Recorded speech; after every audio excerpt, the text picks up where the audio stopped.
আসসালামু আলাইকুম।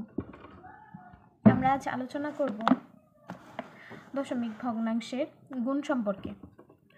তো প্রাইমারিতে যদি 20-এ 20 এবং শিক্ষক নিবন্ধনে 25-এ 25 খুব সহজে ক্যারি করতে চান, তো সঠিক গাইডলাইনের যদি আপনারা ফলো করেন সঠিক গাইডলাইন, তাহলে হয় কি আপনার ম্যাথ আপনার স্ট্রং জোনে পরিণত হবে। তো আস্তে আস্তে আমরা সহজ বিষয় দিয়ে শুরু করব। তো অনেকের কাছে দশমিক ভগ্নাংশের গুণটা অনেক কঠিন বিষয়, কিন্তু না, সঠিক নিয়মে যদি করানো হয় সেটা অনেক সহজ একটা বিষয়। তো বিভিন্ন চাকরি পরীক্ষায় 1টা 2টা কমন থাকেই, এটা মাস্ট বি কমন থাকেই। এটা দশমিক ভগ্নাংশের গুণ সম্পর্কে আমরা সুন্দরভাবে জানব এই ক্লাসে। তো বিভিন্ন পরীক্ষায় আসে এরকম কিছু ম্যাথ করাবো আজকে। বিভিন্ন চাকরি পরীক্ষায় গত পরীক্ষা আসা এরকম অনেকগুলো ম্যাথ করাবো। তো শুরু করা যাক। দশমিক বিন্দু বর্জন করতে হবে। প্রথমে আমাদের দশমিক ভগ্নাংশের গুণ করতে হলে দশমিক বিন্দু বর্জন করতে হবে, আমাদের বিন্দুটা চিন্তা করা যাবে না। এরপর সার্থক অঙ্কগুলোকে সাধারণ গুণের মতো করে গুণ করতে হবে, মানে একদম সিম্পল যেভাবে গুণ করা হয় ঠিক সেইভাবে গুণ করতে হবে। এরপর সংখ্যাগুলোতে দশমিক বিন্দুর পর যত সংখ্যক অঙ্ক আছে আমাদের খেয়াল করতে হবে দশমিক বিন্দুর পরে কতগুলা অঙ্ক আছে সেটা গুনতে হবে।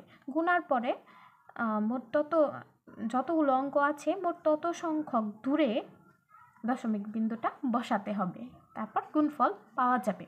সিম্পল বিষয়। তো আমাদের একটা উদাহরণ দেওয়া আছে, আমরা করব। 0.3 গুণ 0.03 গুণ 0.003, এটা সমান কত হবে? হ্যাঁ, কীভাবে করব? এখানে হচ্ছে সার্থক অঙ্ক কোনটা? এখানে 3, এখানে 3, এখানে 3। 0 কিন্তু সার্থক অঙ্ক না। তো এখানে 3 3 3 গুণ করতে হবে। 3 3 3-কে 9, 3 9 27। তো আমরা 27টা একটু দূরে লিখব। লেখার পরে আমরা দেখব দশমিকের পরে কয় ঘর আছে। এখানে দশমিকের পরে কয় ঘর আছে গুনেন। এখানে আছে 1 ঘর, এখানে আছে 2 ঘর, হলো 3 ঘর, এখানে আছে 3 ঘর, 3 3 6 ঘর। এখানে কয় ঘর আছে? 2 ঘর। তার 6 ঘর বানানোর জন্য কয়টা শূন্য দিতে হবে? আমাদের 4টা। তারপরে এই দশমিক। ঠিক আছে, দেখেন এখানে ঠিক এরকমই দেওয়া আছে দশমিক বিন্দুর অবস্থান 1 2 তারপর 3, তো মোট হয় 6 ঘর। তো এইভাবে কিছু একটু কঠিন আছে কিছু অঙ্ক, আবার কিছু অঙ্ক অনেক সহজ। তো ভয় পাওয়ার কিছু নেই, আমি সমাধান করে দিব। এখানে 1 নম্বরে দেখেন যে 0 এখানে 5টা শূন্য, তারপরে আছে 1। হ্যাঁ, একটু কাছাকাছি নেই। তারপর আছে 2/4 সমান সমান কত? এখানে আমরা প্রশ্নটা লিখে নিই। 0.5টা শূন্য, তারপরে 1 গুণ 4। এখানে আপনি সংখ্যাটাকে ছোট করার জন্য, এটা যেহেতু ভগ্নাংশ আছে তো এটা কাটাকাটি যায়, 2 দিয়ে কাটাকাটি 1, আর এখানে 2। ঠিক আছে। হাফকে আমরা দশমিকে কিভাবে লিখতে পারি? এটা যা আছে তাই লিখব। 5টা শূন্য, তারপরে 1। আবার হাফকে আমরা কি লিখতে পারি? 0.5। হ্যাঁ, ঠিক আছে। এখন এখানে সার্থক অঙ্ক 1, এখানে হচ্ছে 5, তাহলে 5 একে কত? একটু দূরে লিখব 5। এখন দশমিকের পরে কয় ঘর আছে? এখানে 1 2 3 4 5 6, আর এখানে হচ্ছে 1। 6 আর 1 7, তাহলে এখানে কয়টা শূন্য দিতে হবে আপনারা বলেন তো?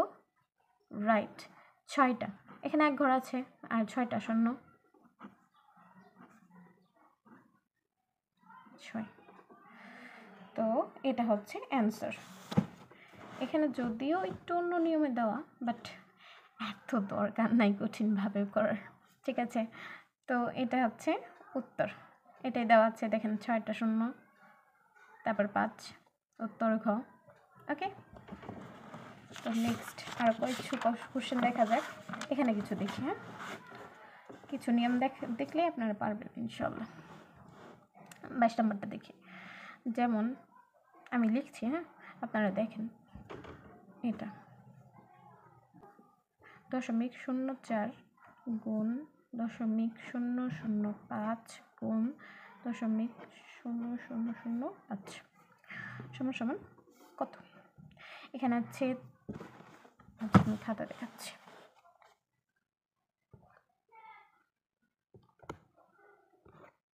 এখানে হলো 4, 5 এবং 5, 4 5 20, 20 আর 5 গুণ করলে হবে 100। সো আমরা 100 লিখব, ঠিক আছে। তারপরে এখানে কয় ঘর আছে আমরা দেখব, 2 ঘর, 3 4 5 6 7 8 9, 9 ঘর। এখানে আছে 3 ঘর, তাহলে 9 ঘর হতে কয়টা লাগে? রাইট, 6টা।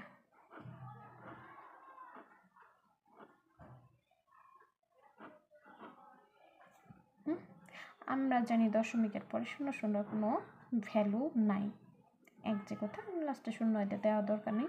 সো দেখবো উত্তরে দেওয়া কি আছে। 6 ঘর, তারপরে হচ্ছে 1, 22 নম্বর।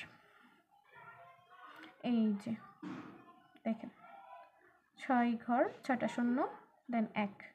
সো লাস্টের শূন্য কিন্তু একের পরে যে এই যে দেখেন এখানে দেওয়া আছে, এখানে 100 দেওয়া আছে, কিন্তু এটা লাস্টের শূন্য কোনো ভ্যালু নাই। সো এভাবে আমরা লিখতে পারি, ঠিক আছে। সঠিক উত্তর হবে এটা। আজকে এই পর্যন্ত, ভিডিও আর লম্বা করছি না। এরপরে নেক্সট টাইম কোনো মানে কমন উপযোগী কিছু অঙ্ক নিয়ে আমি ক্লাস নিব। তো বিদায়, আসসালামু আলাইকুম।